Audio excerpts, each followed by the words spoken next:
우리 지역의 뉴스 속 뉴스를 들어보는 뉴스인 뉴스 인터넷 신문입니다. D2뉴스24의 류호진 대표 전화 연결합니다. 안녕하세요. 네, 안녕하세요. 대전에서도 의료진이 메르스에 감염되는 사례가 발생했죠?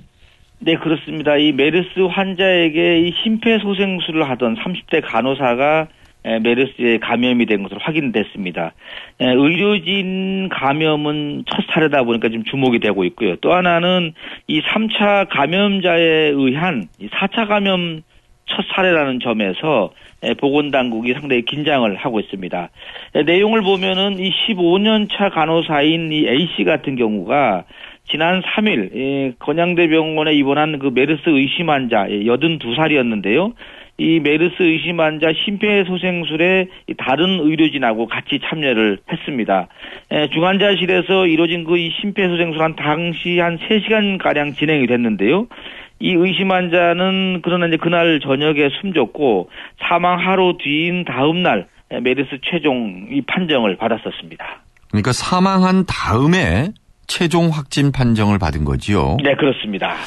근데 방역복은 착용을 하기는 한 것으로 지금 알려졌죠? 네, 그렇습니다. 이 방역복 중에서도 레벨 D급의 이 방역복을 입었다고 지금 의료진이 얘기를 하고 있는데요. 방역복과 마스크를 착용한 상태였는데 응급 상황이 길어지다 보니까 더위 이제 방역복을 입으면 상당히 덥다고 합니다. 근데 이 더위 등 때문에 손으로 이 고글이라든지 마스크를 순간적으로 만지거나 벗는 이런 상황이 벌어졌는데 이때 이 감염이 된 것으로 이 방역 당국은 이제 파악을 하고 있는데요. 결국은 이 간호사는 148번째 이 확진 환자로 판정이 됐습니다. 이 간호사분이 수간호사라면서요, 지금? 네, 그렇습니다. 이 경력이 15년 차로 상당히 이 병원 내에서는 중추적인 간호사라고 합니다. 지금 SNS에서 이 간호사를 격려하는 글들이 지금 넘쳐나고 있는데 뭐 진정한 나이팅게일이다. 빠른 쾌유를 빕니다. 이런 응원의 메시지가 많은 것 같은데요. 네, 그렇습니다. 건양대병원 측은 응급실 운영을 임시 폐쇄하기로 했죠? 네, 그렇습니다. 이 지금 메르스 감염 확산을 막는 차원에서 응급실과 중환자실 운영을 일시적으로 제한하기로 했는데요. 다만 중환자실은 기존에 있는 환자들만을 이제 진료를 시행하기로 했습니다. 그리고 대전에서 또 한 명의 이 메르스 확진 판정을 나온 환자가 있는데요. 이 환자는 지난달 말에 16번째 환자하고 이 대청병원에 같은 병동에 있던 이 84살의 여성인데요. 149번째 확진 판정을 받았습니다. 이렇게 되면서 대전 지역에서 발생한 확진자는 26명으로 늘어났고요. 이 중에 6명이 사망하고 20명이 지금 충남대병원과 충북대병원에서 치료를 받고 있다고 합니다.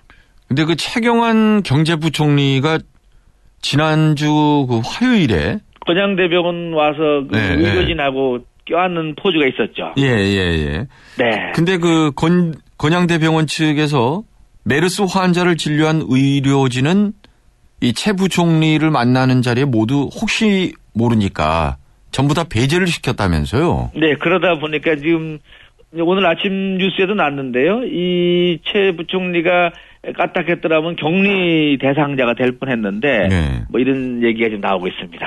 충남 쪽 상황은 어떻습니까? 충남 쪽은 이 지난 13일부터 이 사흘째 확진자가 나오지를 않고 있습니다. 그래서 이 확진자 수는 지금 9명으로 유지를 하고 있습니다. 예, 잠깐만 기다려 주시길 바랍니다. 네네. 경부고속도로 서울 방향 주감 휴게소 100m 못 간 지점 추월로라고 제보가 왔습니다. 1차로를 얘기하시는 것 같아요. 여기가 1, 2차로 같으면 추월로라고 해도 되는데요. 이 차로가 상당히 넓습니다. 일단 들어온 제보로 추월로입니다. 주감 휴게소 100m 못 간 지점 추월로에서 승용차와 승합차 간에 추돌 사고가 발생했는데 지금 상당히 이 구간이 혼잡하다고요. 많은 애청자들께서 제보 주고 계십니다. 고맙습니다. 민병근, 김영호 애청자께서도 제보 주셨습니다. 류 대표님. 네네. 어제 국민안심병원이 지정 발표됐죠? 네, 그렇습니다. 이 대전 충남에선 6개 의료기관이 지정이 됐는데요. 안심병원은 우선 병원을 통한 이 메르스 감염을 우려하는 일반 환자들을 위해서 호흡기 질환자하고 일반 환자를 분리해서 지금 치료를 하겠다는 건데요. 전국에 87개 상급 종합병원이 신청한 것이 집계가 됐고요. 복지부 신청 접수 결과 대전에서는 대전 썬병원, 그리고 유성 썬병원, 대전 한국병원이 지정됐고요. 충남에서는 순천향대 천안병원, 또 천안 충무병원, 그리고 논산 백제병원이 각각 신청을 해서 어제부터 지금 운영에 들어가 있습니다.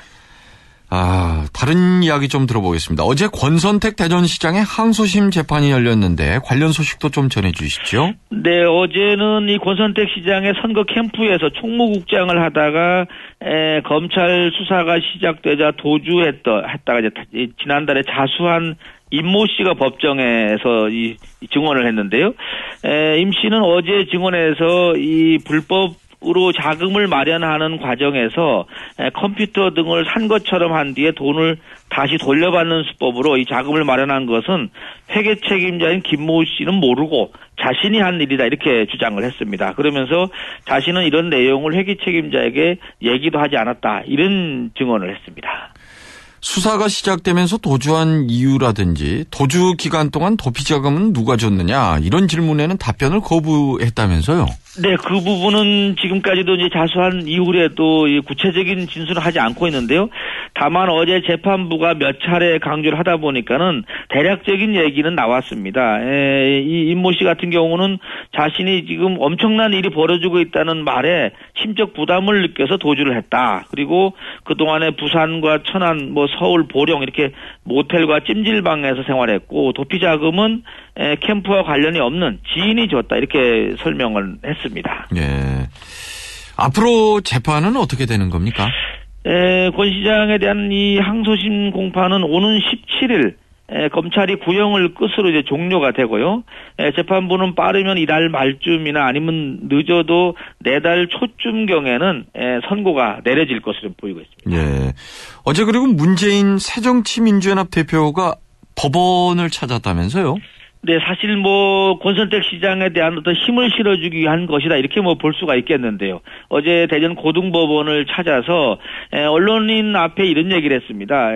애당초 이 재판이 부당한 기소였다, 이런 얘기를 하면서 형사소송의 정의는 절차적 정의가 핵심인데 수사기관이 형사소송법에 정한 적법한 절차를 떠나서 수집하거나 취득한 증거는 유죄가 될 수가 없다, 이렇게 얘기를 했는데 대체적으로 그동안에 일관되게 나오는 얘기를 지금 강조했다, 이렇게 볼 수 있을 것 같습니다. 그래요. 소식 잘 들었습니다. 네, 감사합니다. 네, D2뉴스 24의 류호진 대표였습니다. 네, 플러스 뉴스 시간입니다.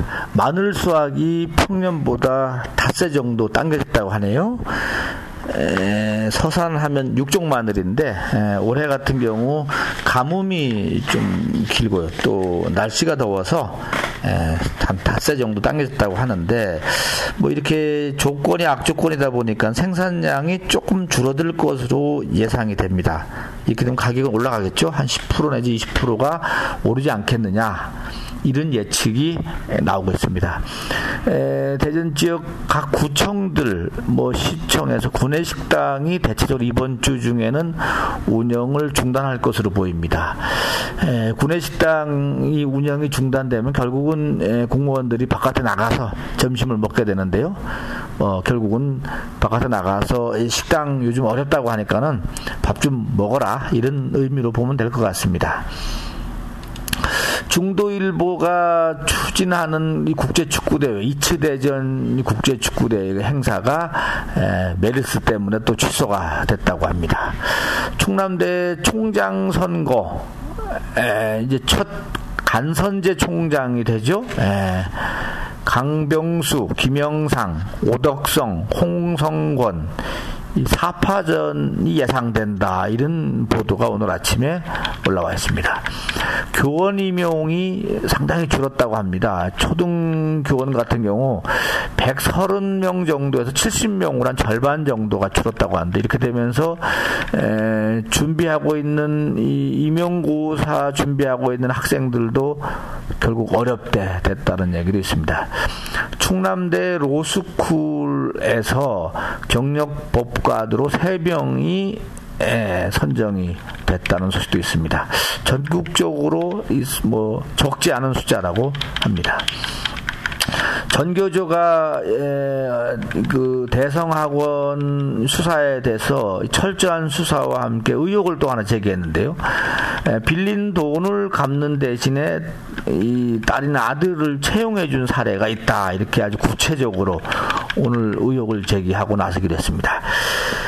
세종시의 이달 아파트가 한 4,500가구 정도가 분양이 된다고 합니다. 오는 19일 날 대전 음식 콘텐츠 토론회가 대전시 의회에서 열린다고 하네요. 이완구 의원, 전 국무총리, 충청인들에게 송구스럽다. 이 측근을 통해서 이런 얘기를 밝혔다고 합니다. 서준원 박사가 이완구 지사를 최근에 만났나 보네요. 아무튼 이 충청인들도 상당히 안타까워하는 것은 또 사실입니다. 이상 플러스 뉴스 마치겠습니다.